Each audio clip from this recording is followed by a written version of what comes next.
leader and what his life was like. There are going to be some things that you might already know about him, and there might be some things that you're going to learn that's new. And I think it's pretty exciting when I see what kind of a leader he was and how he grew in that capacity. So I've learned a lot of new stuff putting this together, and I hope that you will too. Well, once I hit enter, we're going to go ahead and record this program. So if anyone would, in the future, if you know someone who would be interested in watching this video, or if something, God forbid, should happen that you lose your connection, we will have it available on our website that you can watch at any time. All right, I'm going to go ahead and get started. Hopefully. There we go. I'm just going to start out and talk about his mother. Her name was Mary Ball. And of course, back in those days, they didn't really keep good record about when people were born. So she was born sometime in the early 1700s. Her father died when she was a baby. And then when she was 12, her mother died as well. So she became the ward of her uncle, and his name was George. And George Eskridge happened to have a brother-in-law who had recently lost his wife. And since Mary was old enough later on to get married, he introduced the two. And shortly after that, they became man and wife. So that was George's father. Now, George's father was named Augustine. And they married shortly thereafter. And they went on to have 6 children, and George was the oldest of the 6. Well, when George was 11, when Augustine was 11, he died. And when that happened, Mary was left with raising 6 children. They lived on a farm called Ferry Farm, and she remained single for the rest of her life. She did not remarry, and she stayed in the farm. When George was thinking about what he wanted to do as a career, he wanted to follow in his stepbrother's footsteps and join the Navy. But I'll tell you in just a moment why I think Mary decided not to allow that to happen. But so after she said no, he decided to be a surveyor, which was a pretty popular job, I would think, back then, because you're thinking you have all these new colonies, and we're pushing farther west. A surveyor is someone who measures the lands and marks off where people's property and state properties and things like that begin and end. And so that was a very popular job, and I'm sure it paid rather well. Mary did die when she was 80 of breast cancer, but she always lived in Fredericksburg.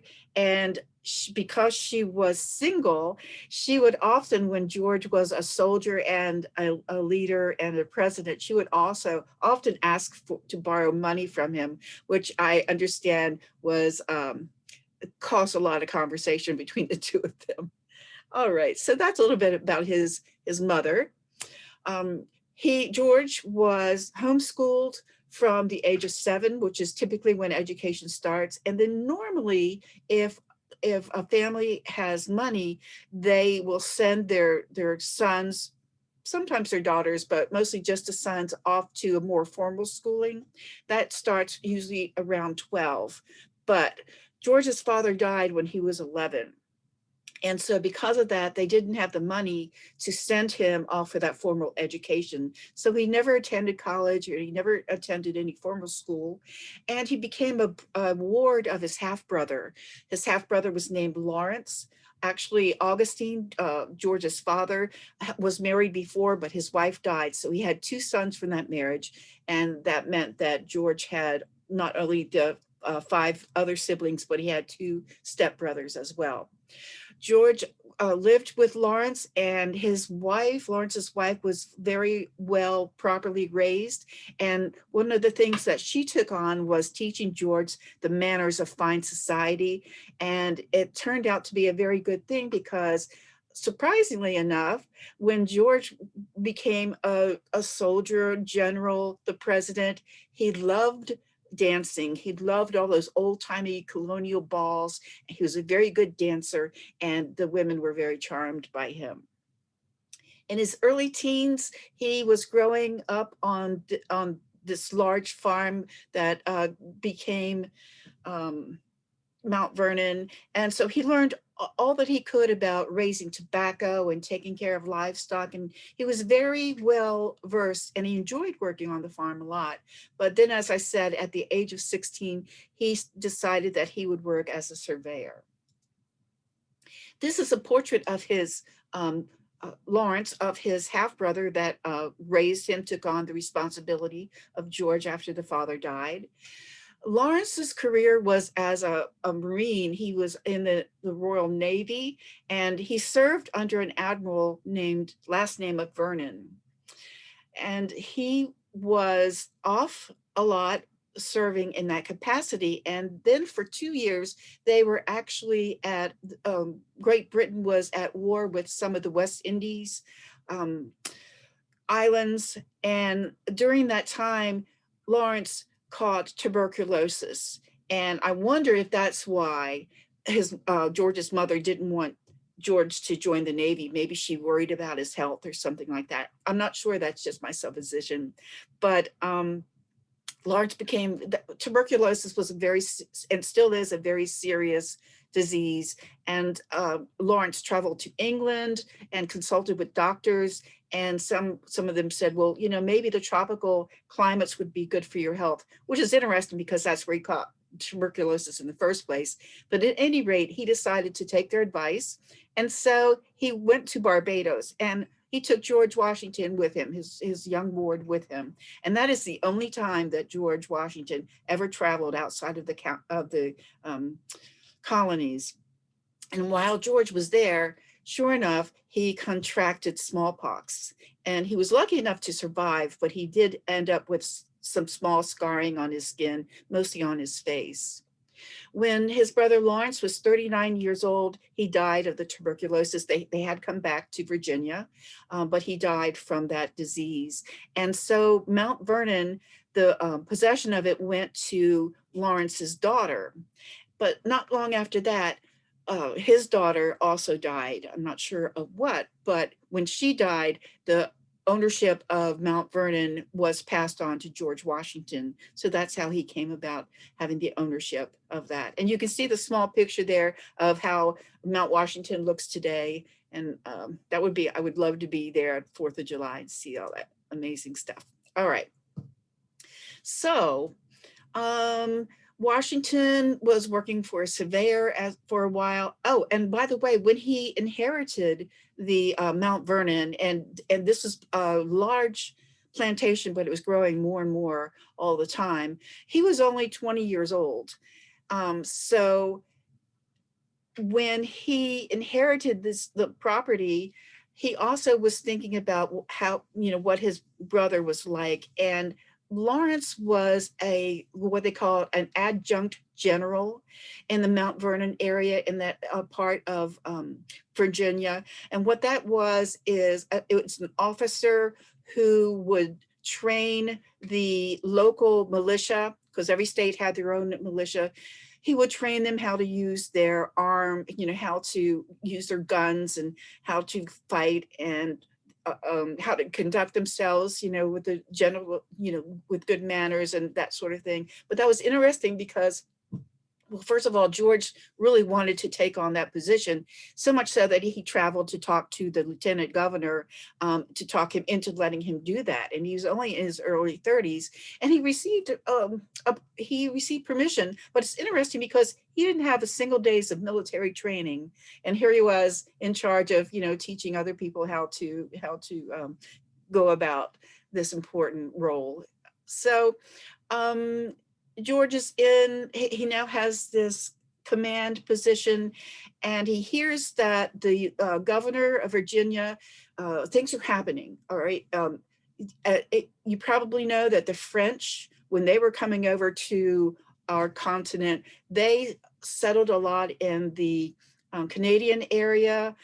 Some also in different parts of our United States, but they were at the point where they were pushing more east. And of course, Britain was wanting to push their colonies farther west, and the two countries were getting closer and closer.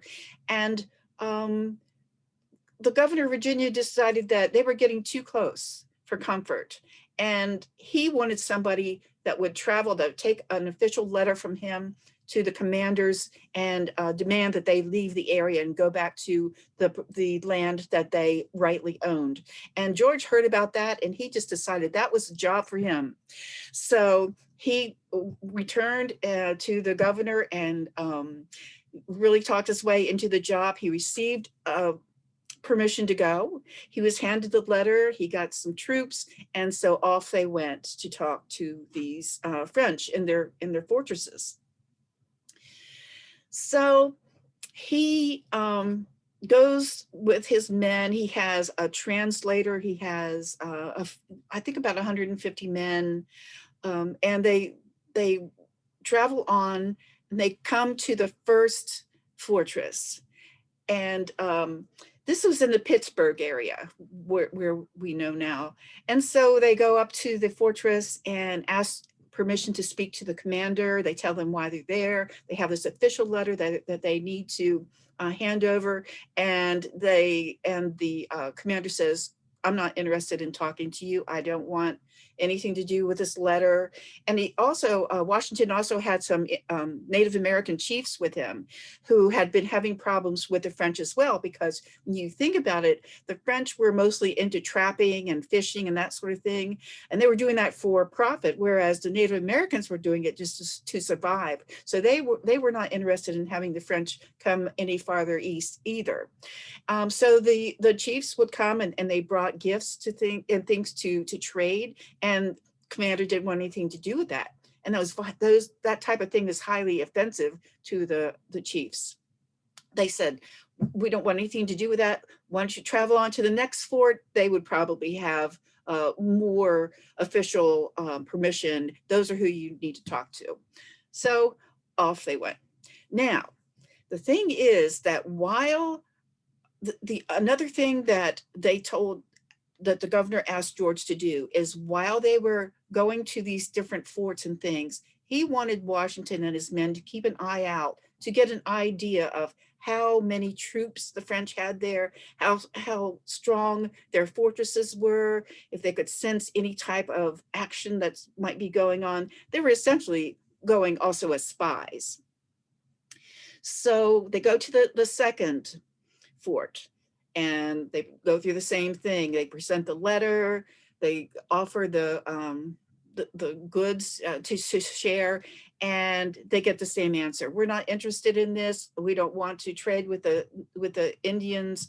You need to go to the next fort and see what they want to do about it. And Washington said, no, I'm going to wait here until I get an answer either way. And he made them take a letter to the officer, to the commander.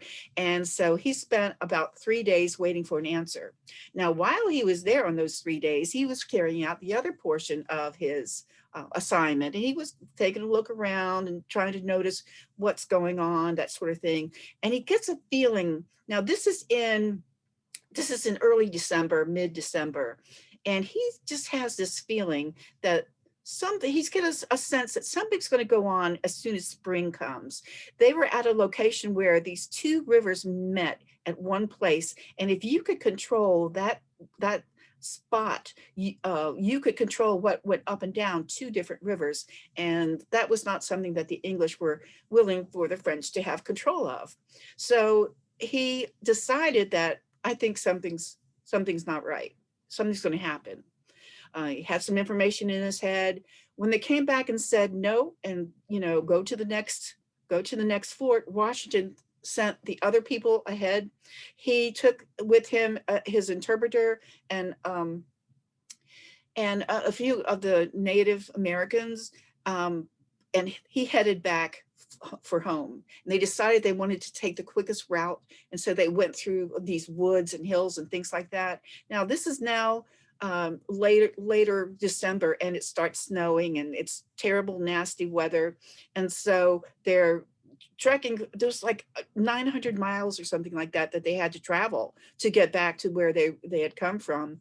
And this was not easy weather to travel through. As a matter of fact, they thought that when they got to the Allegheny River, that it would actually be frozen enough that they could walk across it. And sure enough, they got to the Allegheny River, but it was frozen. And it wasn't frozen solid, though. It had these huge chunks of ice, and the river was flowing quickly, and it was certainly not anything that they were going to be able to walk across. So they had one hatchet. It was just the two men now. They had one hatchet, and they built a small raft that was large enough for the two of them. And they got on it, and they decided they were going to raft across with these long poles. They were going to make it across the river because they had no other choice. So they're going across this river. It's going on to nightfall. They've been working all day on this raft. The chunks of ice were just amazing, and they kept banging into the raft. And so at one point, Washington had his stick, and he was trying to break apart some of these big chunks so that they could get the raft moving. It had come to a halt. They're in the middle of the river when he leaned over too far, or he reached out too far, and he fell into this freezing rapid river. And he was able to get back onto the raft, but they had just a terrible time trying to break up this ice. And they finally got to the point where they realized they weren't going to go any farther down or across, but they could see off to a not too far distance there was something like, it wasn't an island, but I don't know if you've ever noticed, sometimes in the middle of a river, somehow there's like a clump of trees that happened to grow. It was just like a small island, and they decided they had no choice. They were going to have to make their way there so that they could at least have a dry, quote, dry land where they could rest until morning came. So the raft was stuck, and fortunately the water wasn't over their head. So they were able to wade through this icy cold water to get to that little island. And that's where they spent the night without any blankets and cold clothes. It was just a very miserable night. So they also, when they were trekking back, they met up with hostile Indian tribes. They really had quite the adventure. But as a matter of fact, they did make it back, fortunately, as obviously and thankfully they did. And after they reported the information and everything, and Washington let the governor and the other leaders know what his feelings were, he wrote a journal, he wrote a diary, talking about all of his experiences. And you can see over to the left, over to the right, that this journal was published. The governor was so impressed with it that he had it published. He had it translated into French, which I thought was kind of funny. And it was distributed in the colonies, but it's also sent to England, and eventually it was received in France as well. So as a result of that, George Washington was an international star. He was, like a hero on his first trip out. So that's pretty good. He was 22 years old then. So that happened in December, and they, keeping in mind what his feelings were when May came around, Washington, who was now a colonel, was sent with 150 men to go to that fork, that river's fork. There was a fortress that the British had been building or had built, but it had been taken over by the French. And so he sent Washington there. He wanted him to try to take back that, or if they couldn't, to build a small fortress there where they could have, they would have a place to defend, and keep an eye out for whatever the movement down the river will be that the French are intending on. So they travel back to that spot, and Washington was there with his men, and they decide to send out, a little spy party to go out and see how close the French were in the area where they were going to set up camp and eventually build this fortress. So as his spies go out and they come back saying, oh, there's a small group not too far away, Washington says, I'll tell you what, early in the morning, we're going to get up and we're going to surprise them with an attack, and we'll see what's going on. So that's what they did. Early the next morning, they sneak out, and nobody is sure exactly, because the two sides had different stories, obviously. But what happened was, one um, either French fired on Washington's people or Washington's people fired on the French. But somebody started it, and after it was all over, it turned out that 10 soldiers were killed, and also they had, I think it was 21 prisoners, but they also had Washington had Native Americans with him, and some of the people say that the Native Americans started, because there were a lot of wounded, and the Native Americans started scalping the wounded and scalping the dead and that sort of thing. So that was very shocking. But the worst thing that happened for Washington is that the French commander was shot and killed. Some people say Washington did it, who knows, but one of the English shot and killed their commander. And the French were saying, the survivors, that they weren't spies, that they were sent to deliver a message, which is what Washington was supposed to do. So they were really sort of like being diplomats or something like that. And because their commander was killed, he was actually assassinated.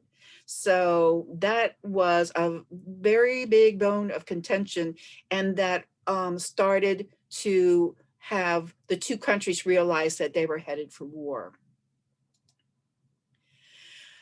So Washington and his men, they went back to the area where they were going to set up this camp, and they decided that they would build a small fort that they could, defend. And it was called Fort Necessity. And you can see on the left, you can see a model of what it might have looked like when the French and Indians attacked the British. And on the lower right, you can see a picture of what that fort actually looks like today. It surely doesn't look like anything that you could hide behind and defend very well. They were attacked by a huge number of French troops and the native people. And there were only, I think, about 150 of Washington's people. So they were outnumbered very much. And they were, it was raining. It was miserable weather. It was raining while they were waiting for the attack to happen, because I knew it had to be. They dug deep trenches around the fort. And so it was raining so hard that when the fighting started, and it was like 10 o'clock in the morning when it started, the men were in these trenches, the British were in these trenches, and it was raining and raining, and the trenches were filling up more and more with water. It was just very miserable.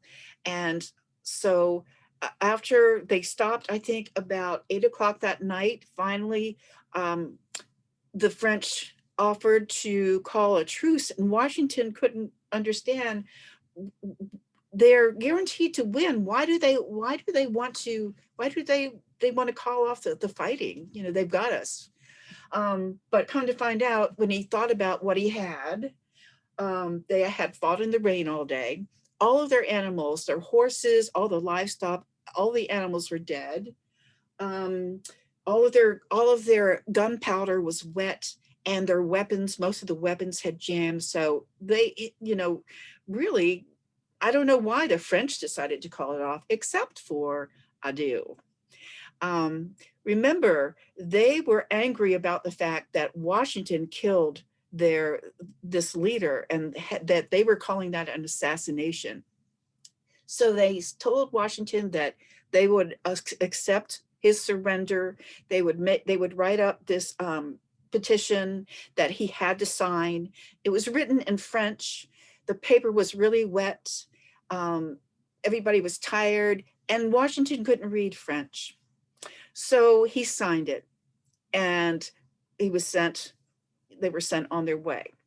What he didn't realize was the the document that he signed was an admission that he was the assassin of this French diplomat. So that didn't go over well, and that was a point that he argued the rest of his whole life. Um, After that happened, he decided that he was fed up um, with the way, you know, things were turning out. He wanted to go back to his beloved Mount Vernon. And so he went back for a while, but they just, he had it in his blood. He loved actually battles. And so he was asked to come and work with a General um, Braddock. And he came back as a volunteer that was unpaid. They wanted Washington because he knew about fighting in the frontier. General Braddock was a very proud, very obnoxious leader. He thought he knew everything. He thought that Native Americans were savages and they didn't have any brains, and that, you know, but he didn't know how to survive in the wilderness. He didn't know the mountains and things like that. So Washington was a very good candidate for that, and he served them well. So it came along that there was this huge battle where over 900 forces attacked Braddock's men, who stand out in their red coats. You know, they're not camouflaged the way that the Native Americans were, and the French. You know, I'm not sure how they dressed when they fought, but they were suddenly attacked by this huge number. And what was the craziest thing is that, again, Braddock had no experience with Native Americans. He had no experience with hand-to-hand savage fighting. Remember, the British would stand in a straight line and shoot all together. So all of a sudden, here are these war cries that just made everybody's blood run cold, and it caused such panic. And they were seeing people get scalped, and it was such a panic that you didn't know who was shooting at who. It was just people were trying to escape. The British were trying to get out. It was a terrible, terrible scene. And most of the official, the officers were wounded or killed, and that includes General Braddock. He was wounded, and Washington was able to get to him and drag him off to the side. And he did, in a few hours, he died of his gun, of his wounds. Washington was trying to rally everybody and have them, you know, stop running away. Let's get together. Let's fight this. But he was quoted as saying that trying to stop that the panic was trying to stop a bear. You know, it was too much. During this fight, Washington had two horses shot out from under him, and he ended up with full 4 bullet holes in his jacket, and one is in his hat. So, but a horse went down under him. He was back on another one, and he was certainly very brave, and really was a great example to his men. But he said it was like trying to stop a stampede of bears to get them to stop freaking out. He married in 1759 to Martha Curtis. She had been married once before. Her husband died. She had a couple of children, but she was, with her husband's death, she was extremely wealthy. So when she married him, they combined their land together, and it was just amazing the amount of property that ended up under his control. For a time, after he left the military service, he did serve in the House of Burgess, but he was commissioned to take command of the Continental Army. As things pass, here we are getting closer to 1776. Now he's not fighting with Britain. He's now taken a part where he's going to fight against Britain for American independence. He accepted the position of leader, and he said, and this was in the fall, and he said, "Don't worry, I'll be home." Or this was This was in June, and he said, "Don't worry, it's going to take the summer. I'll be home by fall." And he didn't make it home, after the war, and for 8 years. Now, Martha was interesting because she, like a lot of other um, soldiers' wives, would actually travel or visit him sometimes in the during his campaigns. So, with that being said, I have a short little video for you to enjoy.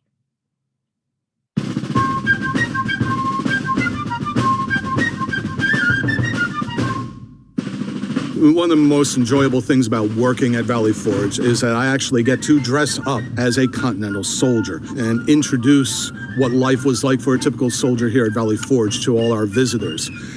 We try very hard to be as accurate as possible with the gear and equipment that we use. There are minor inaccuracies. My homespun hunting shirt, for example, is machine stitched.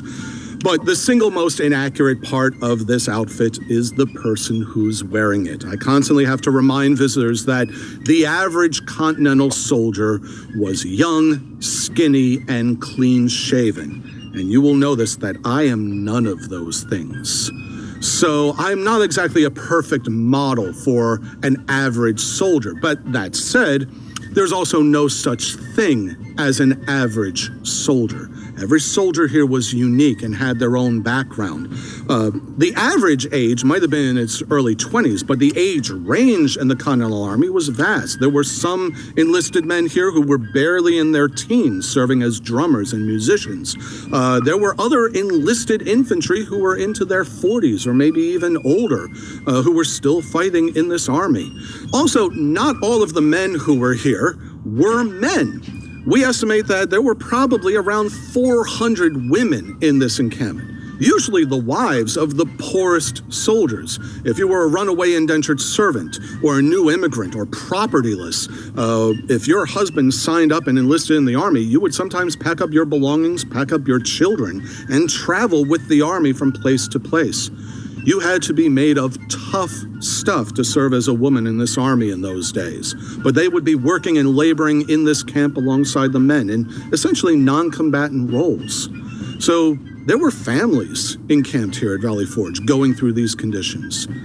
Most of the people here were of English descent, but you had Irish, Welsh, Scottish, Scotch-Irish, Spanish, Portuguese, German, Polish. Almost every European ethnicity was represented in some way or another. You also had Native American groups like the Stockbridge and Oneida who were represented by troops here. This was an integrated army. There were freed black soldiers fighting in the same units as white soldiers. You're not going to see that again in the American Army until the Korean War in the 1950s. And yet, at the very same time, there are slaves owned by civilian sutlers and owned by officers who are working for their masters while their masters are fighting for liberty and independence. In other words, every class and category of person that existed in America at that time was represented by somebody who was here in this camp. And they all had to work together to survive. One of Washington's greatest challenges of this war was to take what was essentially a coalition army that he first takes command of up in Boston and turn it into an American army. And that was an ongoing challenge throughout this war.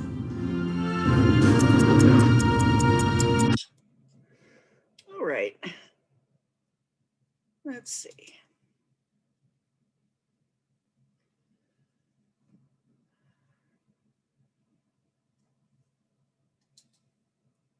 Oh, I didn't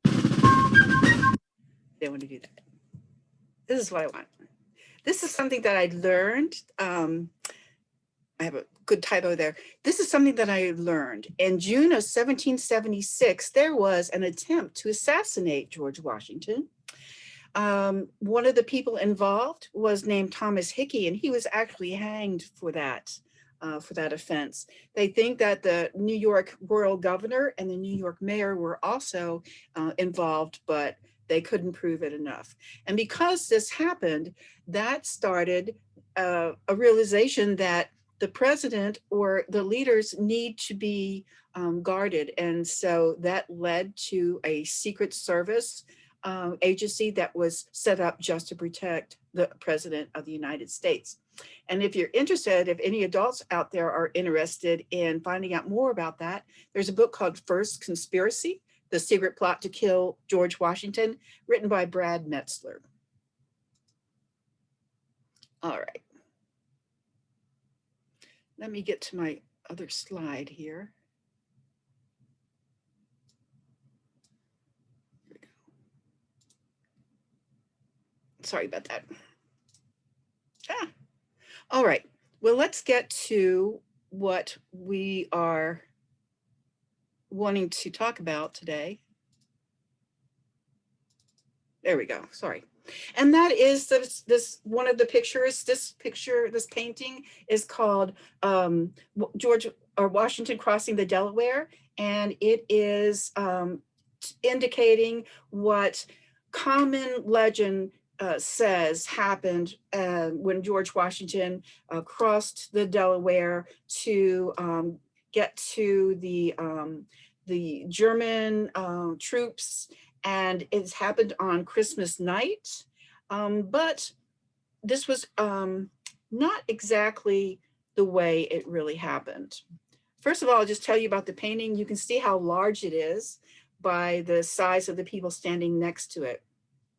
It was painted in Germany, and the Lutz is the painter's last name, and he painted it in his studio in Germany, using American tourists and American students, art students. And what he would have them do is to wear clothes similar to what he wanted, but he would have like a boat set up, that sort of thing. And they would stand in frozen motion and while he would paint them.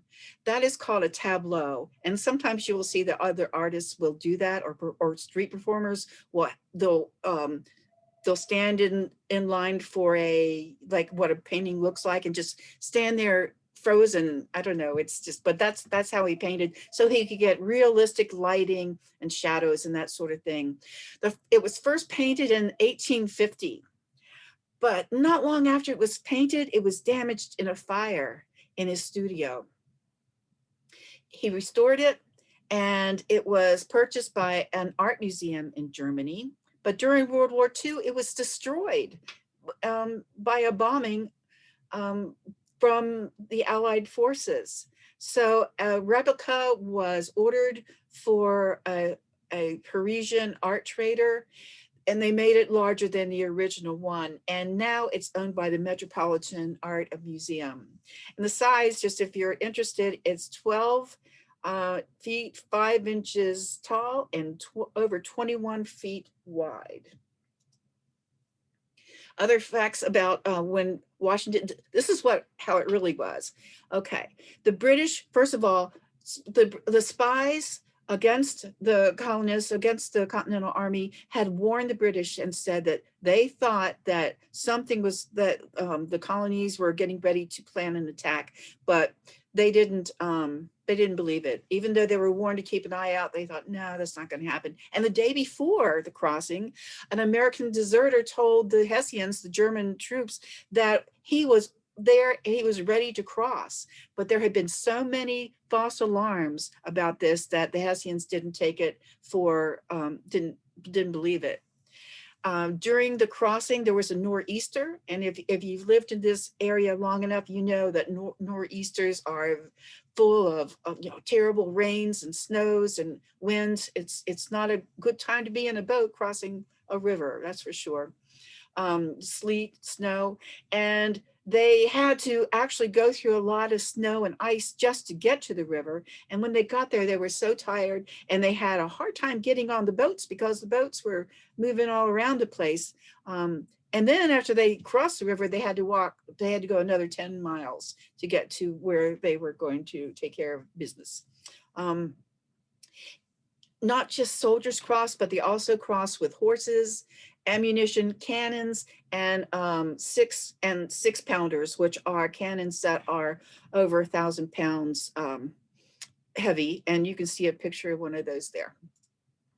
But this is just to show you where the artist didn't portray it the way it happened. You can see the time of day. You can see there is a sun trying to break through the clouds. George was 44 years old during the time of the crossing, but let's portrayed him as older.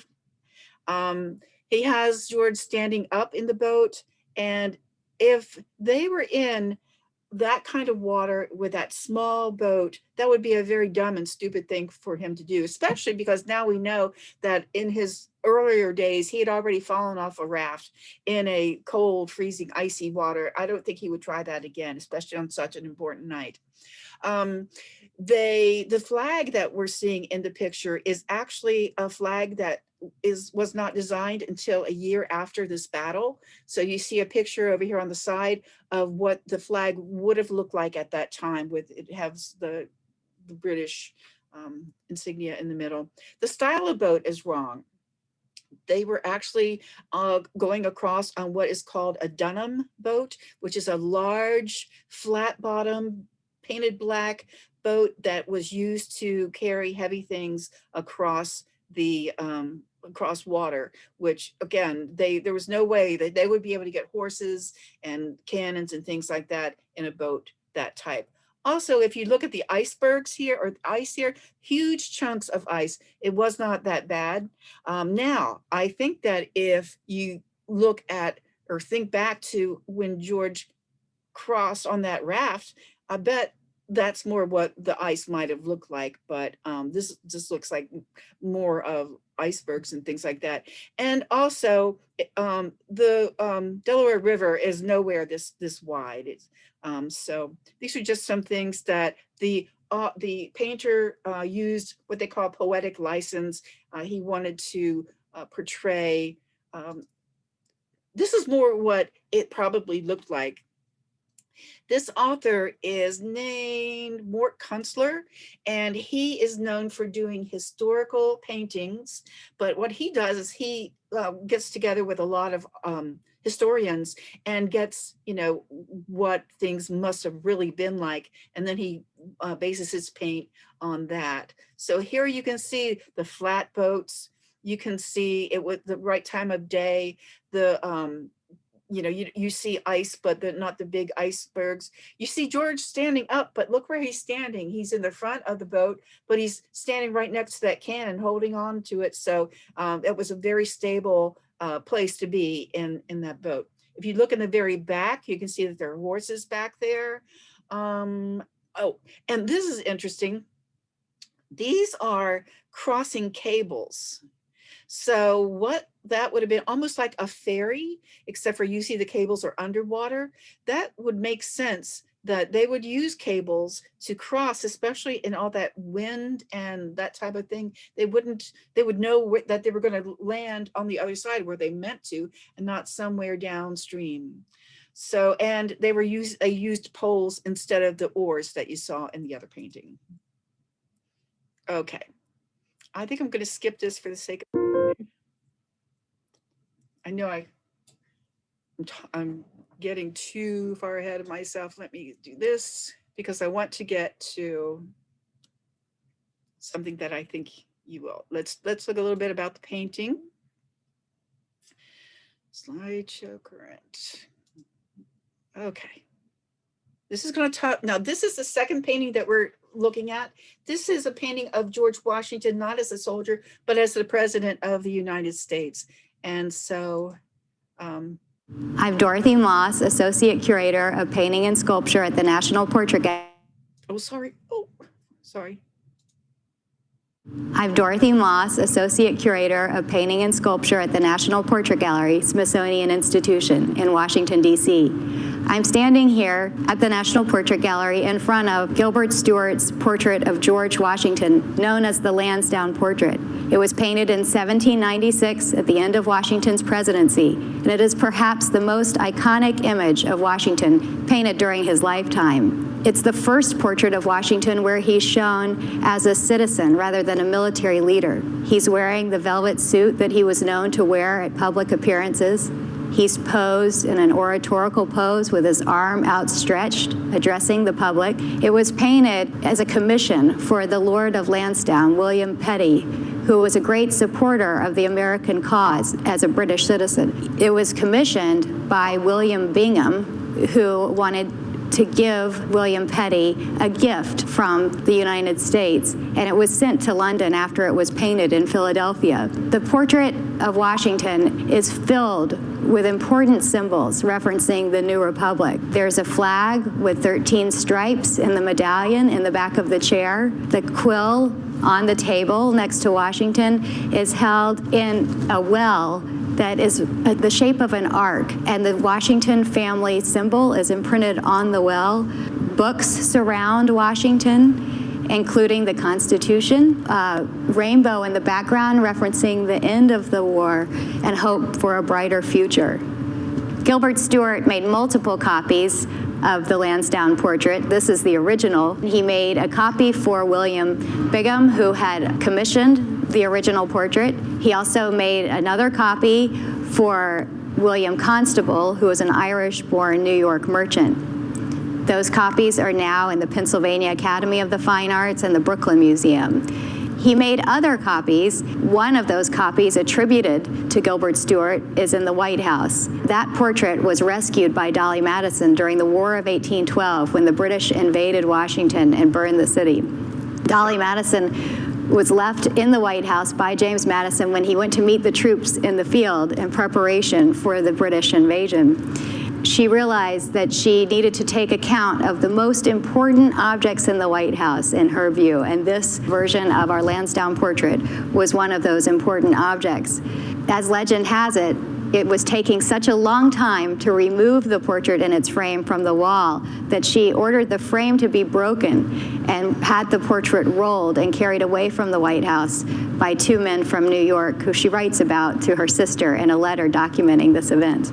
Gilbert Stuart's Lansdowne portrait is the focal point of the National Portrait Gallery's America's President's Gallery. It was a generous gift from the Donald W. Reynolds Foundation in 2001. And the Donald W. Reynolds Foundation made it possible to share this iconic portrait with American people and visitors from all over the world who come to learn about the first president at the National Portrait Gallery in Washington. It is fitting that we are talking about Gilbert Stuart's Lansdowne portrait of George Washington at this time as we approach the 200th anniversary of Dolly Madison's rescue of the version of this portrait that hangs in the White House.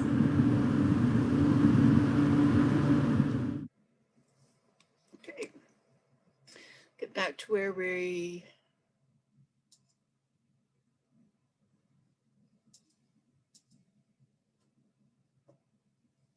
need to be. All right.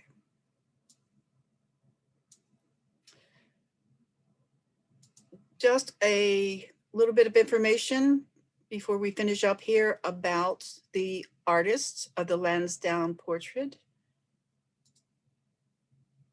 His name was Gilbert Stuart, and he was born in the colonies, but right before the Revolutionary War started, he left for Europe, and he claimed that he wanted to go and study painting, and especially as the style called the Great or the Grand style. He lived in England and Ireland for 18 years and painted there. He was a very well-known painter, but he was terrible with money, and actually he was almost going to get sent to debtor's prison, which caused him to escape to Ireland, but he had the same problems there. But eventually he did come back to America, and his goal was to paint a portrait of George Washington, which he eventually was able to do. All right. So everybody said the common belief is that George Washington had wooden teeth. And so I thought you would enjoy this little film to talk about George Washington and his teeth. Today, we're going to be looking at George Washington's dentures and a cluster of objects that relate to the dentures and shine a light on one particular moment at the beginning of his presidency. Contrary to popular belief, Washington never had wooden teeth, but he did have a number of sets of dentures that he wore throughout his life. This is a portrait of Dr. John Greenwood, who was a dentist in New York City in the late 18th century. In 1789, Greenwood becomes Washington's dentist when he moves to New York City to assume the presidency. Greenwood designed this lower jaw denture for Washington from hippopotamus ivory, and it's inlaid with 6 real human teeth. 2 others have chipped off, as you can see. We don't know the source of the teeth that were used for Greenwood's denture for Washington. We do know at one point in 1784 that Washington did pay his slaves at least once for teeth. And we also know that Greenwood in the late 18th century used to place advertisements asking for people to sell him their teeth. On the bottom lower part of the denture, you can see that he's written, "This is Great Washington's Teeth by John Greenwood."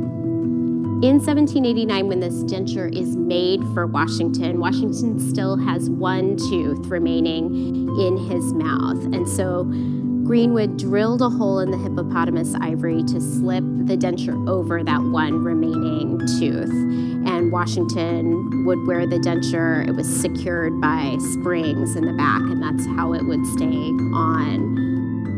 In 1794, the story continues because Washington loses that last remaining tooth in his mouth. Greenwood actually has to pull it for him because it's causing him so much discomfort. And when he does, instead of giving it away, he keeps it. And what we have here is Greenwood's watch. It has a George Washington medallion on the end of it. It has his waxing seal and a key to get into the back of the watch. And then finally, we have Washington's last tooth, which has been encased in this locket so that Greenwood could carry it with him. The New York Academy of Medicine has these objects because they were inherited through the Greenwood family as long as there were male descendants.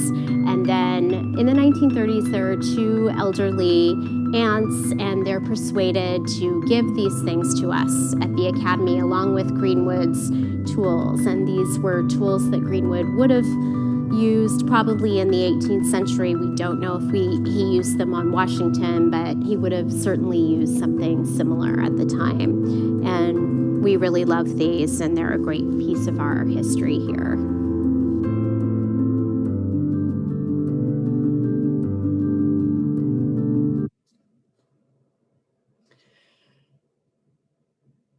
So what do you think about that? Ugh. They say that the dentures were held in by springs, and that was why he had the look of pain all of the time. When you see any of the portraits of him, that had to have been very uncomfortable. And also, because of the springs would naturally hold the dentures open wide, he would have to clamp down his mouth to keep his mouth closed. So that's why his jaw always looks really clenched, and the teeth themselves kind of protrude out a little bit, so his lips are a little puffy. So bless his heart. Just some other facts before we finish. He was the first to sign the Constitution. He was sworn in April 30th, 1789. As I told you, he loved to dance. And he was one of the sickliest presidents in our history. And this is just a list of all of the things that he was downloaded with. And just to give you an idea of what the ending of his life was like, well, just like his father, he died after being out. Let's see if I can move this a little bit. After being out on his horse, riding around his farm, got wet, didn't change out of his clothes, and the next morning he had a sore throat. So he kept getting worse and worse, even though doctors would come and they would try bleeding him and mixing up all kinds of concoctions and things like that. But he was just getting worse and worse all the time. And so 2 days after that happened, at 67, he died of an infected throat. He had a very good friend who was a doctor. His name was William Thornton, and he lived too far away from Mount Vernon to be able to make it there in time to try to save Washington. He actually wanted to make an emergency tracheotomy, which would cut into the throat so that he could breathe a little easier. So by the time he arrived, Washington was already dead, but he didn't want to accept that. He's like, no, it's an age where new things were being discovered all the time. I mean, we had Franklin and electricity. I mean, it was an age of new learning, and he was determined that he knew that they could revive Washington, even though his pulse and everything were gone. He suggested throwing him in cold water, and then after that, wrapping him up in blankets, and then rubbing the skin of the body just, really, really fast to give it more warmth and to stimulate the blood vessels, and then and allow the lungs to fill with air, and then to give him a transfusion of blood from a lamb. And he was really serious about this, but thank goodness Washington's friends said, no, let's just let the poor man go in peace. And so they did allow him to pass on. So that is my presentation for today. There's just a quote that we might want to think about in these times, that the harder the conflict, the greater the triumph. That was one of Washington's sayings. And so something to keep in mind. Now, if you have gotten the lesson plans, the packet that I sent, that I have put together, if you are watching this online and you don't have access to that, please look on our website for the recording of this program, and you can also click on and get print out the handouts of things that I am going to talk to you today about. There are some word puzzles and things like that for the older kids. We have things for the younger children to talk about the paintings and George Washington's life. And then everybody got some materials to do this craft. I think this is very cool, and I hope that you can see it. Remember, I told you this is actually going to be a copy of the painting of George Washington, of Washington crossing the Delaware. And so what I would like for you to do is to look at that portrait again and to create out of the top of an egg carton, the Dunham boat. Remember, that was a long, flat bottom boat. So, and it was black. So you want to color your paper black.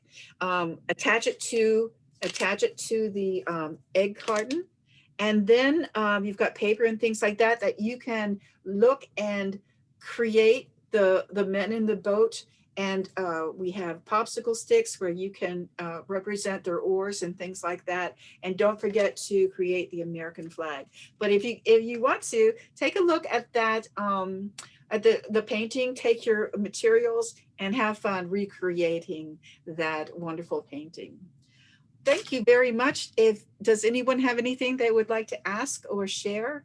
I rushed through and I had even more information than I was able to share at this time, but I encourage you to read more about George Washington, and the battles are very exciting. I'm not really, much for war at all, but it's amazing what great men and women can do in times of conflict. Miss Donna? Yes. Rich was wondering if we are named the town of Greenwood because of Dr. Greenwood, Washington's dentist. I don't believe so. I think we were named Greenwood because there were a lot of green woods around the area. But we can look into that. That's a great question. Very good question. And I'm glad you picked that up in the video. Anything else?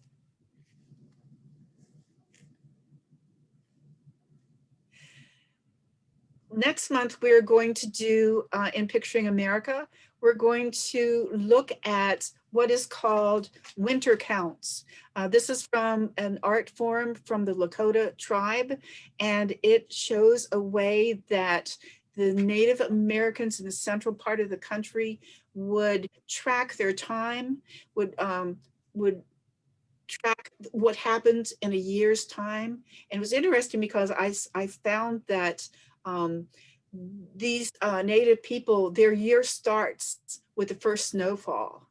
So we would be locked in time if we did that here, I think.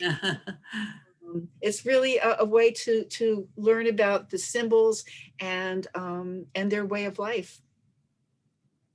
So be sure to join us for that, the first Friday of February.